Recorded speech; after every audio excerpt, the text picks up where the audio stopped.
Sandy Krebs, but you can call me Chef Viva Vegana. In these videos, I'll be sharing with you how anyone can make delicious vegan food. So, let's cook.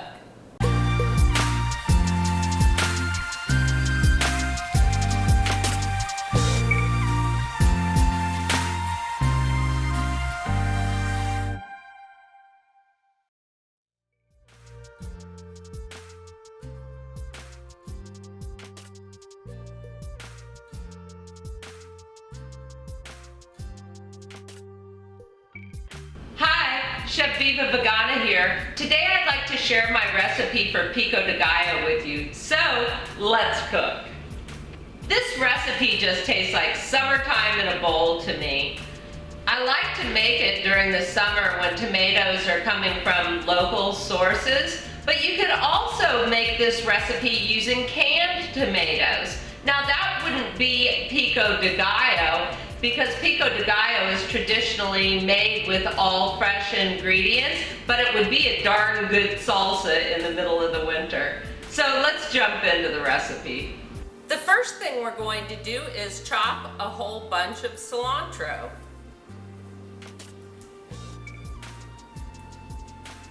We need to get all of the stems out.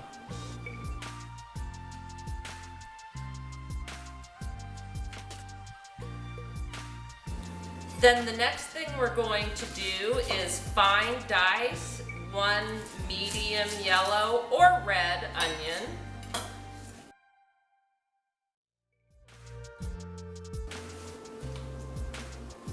And adding green onions to the Pico de Gallo is not at all traditional, but I kind of like the variation in shape that it gives you. So I just like to add some green onions when I have them around. The next thing I'm going to do is add a finely diced serrano. If you don't like your food spicy, you could leave this out, or if you like it a little spicy but not quite so spicy, you could use a jalapeno instead of a serrano, or a half a pepper. It's really just up to your individual taste.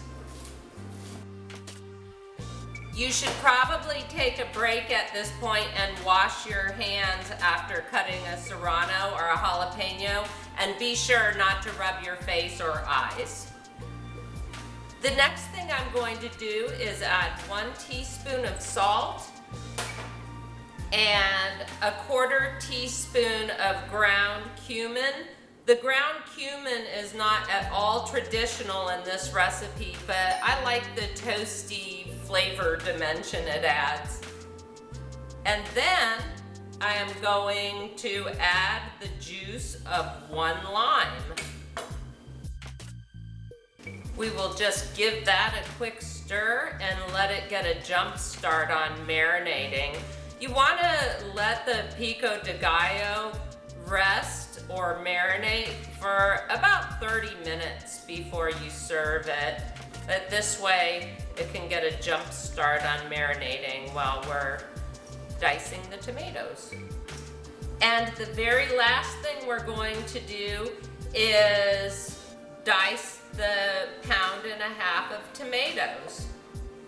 We don't use the pulp in this recipe, so we're just gonna cut the meaty part off.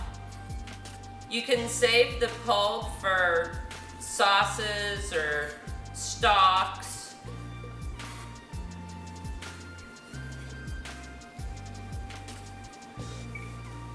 You also want to be sure to get any of this pulp and seed that is left when you cut the sides off.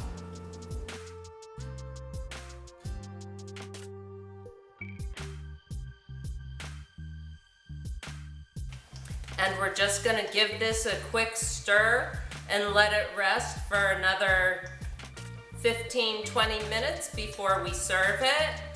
When you serve pico de gallo, you should always serve it with a slotted spoon so any of the excess liquid that has leached out of the vegetables can be left behind in the bowl. And there you have it.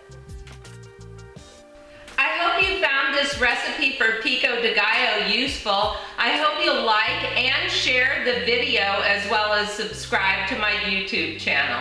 So until next time, let's cook.